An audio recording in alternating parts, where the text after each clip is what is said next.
Assalamualaikum warahmatullahi wabarakatuh. Sebelumnya izin memperkenalkan diri, nama saya Muhammad Pasha Dermawan. Di sini saya akan memaparkan materi tentang etika diskusi dan musyawarah mencapai kesepahaman bersama. Panduan untuk membangun dialog yang konstruktif dan menghasilkan keputusan yang adil. Mengapa etika penting dalam diskusi dan musyawarah? Yang ke-1, membangun kepercayaan. Etika menciptakan suasana saling percaya, memastikan setiap peserta merasa dihargai dan aman untuk menyampaikan pandangan. Yang kedua, menjembatani perbedaan. Aturan etis membantu mengelola konflik dan perbedaan pendapat secara sehat, mencegah diskusi menjadi konfrontatif. Yang ketiga, menghasilkan solusi berkualitas. Ketika semua pihak didengar dan dipertimbangkan, hasilnya adalah keputusan yang lebih komprehensif dan berkelanjutan. Etika adalah fondasi dari komunikasi yang efektif, mengubah sekelompok individu menjadi tim yang harmonis dalam pengambilan keputusan. Prinsip-prinsip dasar etika diskusi: menghargai perbedaan, sikap terbuka, mindedness, siap mendengarkan argumen yang bertentangan dan bersedia mengubah pandangan jika disajikan bukti yang lebih kuat. Yang kedua, empati dan hormat, menghargai setiap peserta, fokus pada ide, bukan menyerang individu, akui keabsahan perasaan orang lain. Yang ketiga, argumentasi berbasis data, sampaikan pandangan dengan bukti yang jelas, logis, dan relevan.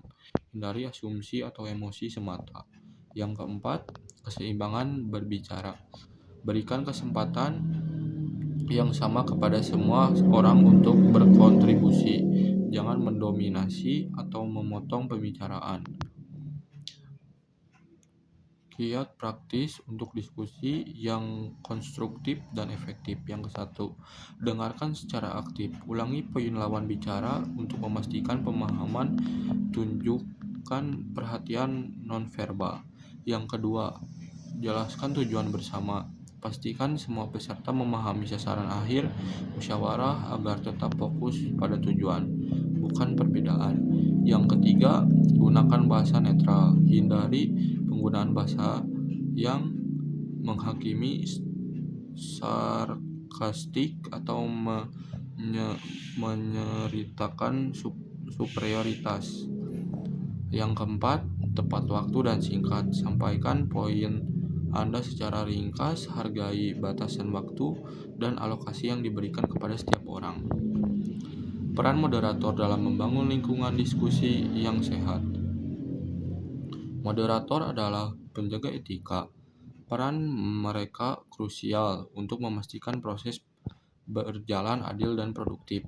Yang ke-1, menetapkan aturan dasar, mengumumkan norma-norma etis di awal pertemuan dan memastikan semua orang menyetujuinya. Yang kedua, mengatur alokasi waktu, memastikan tidak ada individu yang memonopoli waktu bicara, mendorong partisipasi yang seimbang. Yang ketiga, media konflik, intervensi dengan bijak ketika terjadi pelanggaran etika atau ketika diskusi mulai menyimpang dari topik utama.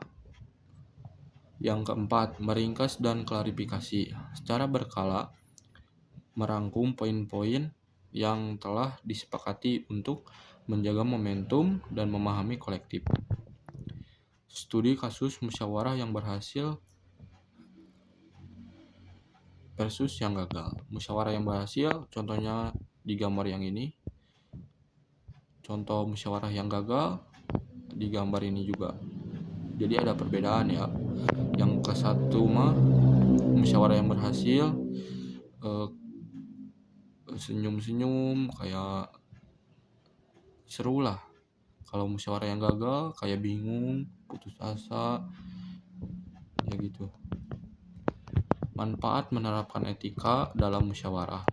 Dampak positif: Yang ke-1 inovasi, dukungan terhadap ide baru. Yang kedua harmoni tim, memperkuat hubungan dan kolaborasi. Yang ketiga keputusan terbaik, solusi yang komprehensif dan adil.